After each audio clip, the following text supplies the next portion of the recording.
Loss is an unavoidable part of life. And when loss happens, grief is never very far behind. Even though grief can't be rushed, it has to go at its own pace, there are ways that you can work with it. Carrying out your own grief ritual is one very effective option. In this video, you'll learn about grief rituals and how you can create your own.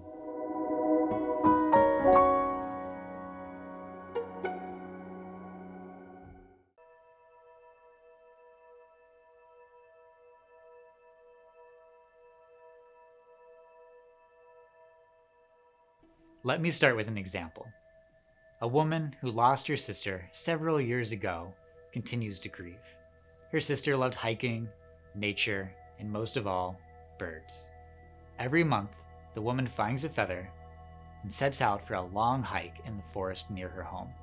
At the end of the hike is a stream where she places the feather gently into the water and says goodbye as she watches it drift away.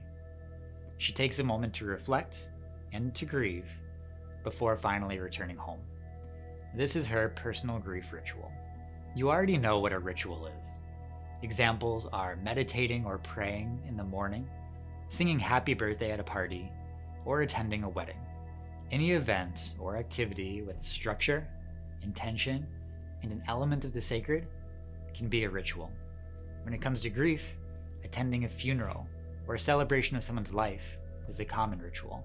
Public events of this sort can be very meaningful and helpful in the grieving process, but they usually only happen once. That's where a personal grief ritual comes in. This is an activity that you design based on your own loss, your beliefs, and your setting.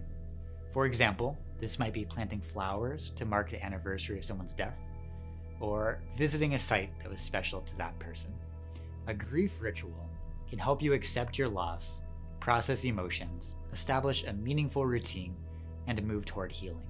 It can also connect you to whatever you consider sacred, such as a higher power or your most authentic self. Another benefit is the ability to repeat the activity as often as you like. So, how do you create your own grief ritual? There are some simple steps that can guide you through this process. First, choose a meaningful object to use in your ritual. This should be something connected to your loss. If you're grieving the loss of a person, this could be something they wore, a letter they wrote, something from nature, a photograph, their favorite food, whatever it is you can find that feels right to you. The next step in creating your grief ritual is to make it sacred. This involves choosing an activity that is both meaningful and distinct from your normal routine. For example, plan to light a candle, visit a beautiful place, or recite a cherished prayer or mantra. The goal is to choose an activity that inspires reflection and honors your loss. Next, find a way to incorporate movement. Research shows that connecting with your body helps with expressing and processing difficult emotions.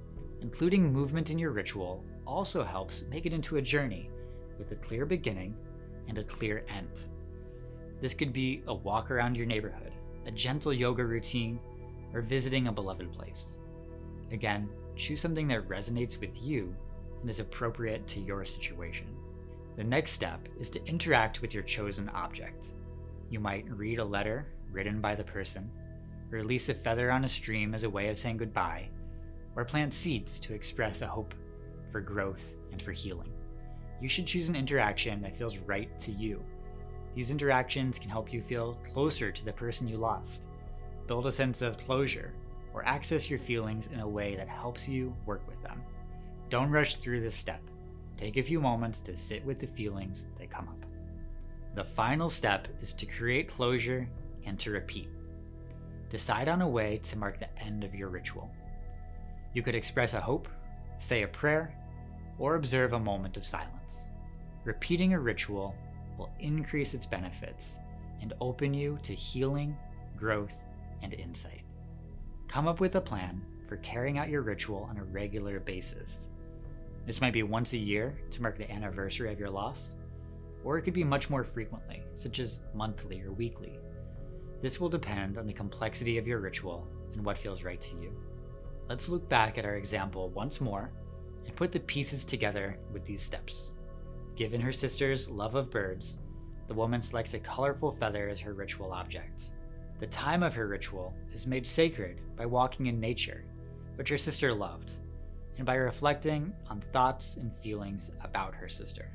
She incorporates movement by walking through the forest to the stream. She interacts with the object, the feather, by releasing it into the stream. And finally, she marks the end of her ritual by saying goodbye. She repeats the hike every month. Hopefully, this example gave you a better understanding of what a grief ritual involves. Your ritual will be unique to your loss, beliefs, and preferences. You can be creative as you decide how to incorporate the elements mentioned in this video.